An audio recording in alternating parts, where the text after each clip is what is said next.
everybody! Today is video number 3 with the golden colors. I'm going to be actually using my pouring medium today with the colors, and I'm going to be doing a wandering ring pour, and it's a fun, easy technique to do, so stick around and check it out.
Hey guys, the painting is all dry, and this is the third one with the golden paints.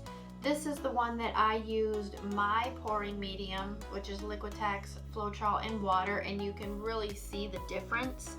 I mean, it does have a little bit of shine to it, but nowhere near what the golden color pouring medium does that I used in the first two. I do like this painting though.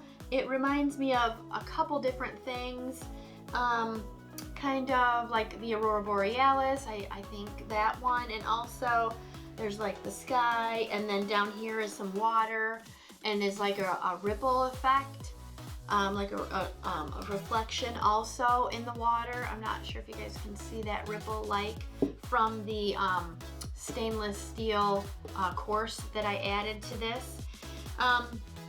So let me know what you guys think about this painting in the comments. Like I said, I do like it. It is different than the other two. I'm probably going to maybe do one where I just use Liquitex pouring medium by itself to see the difference, another different way. So thank you guys for watching. Don't forget, like my video, subscribe to my channel, also share this video, and have a great day.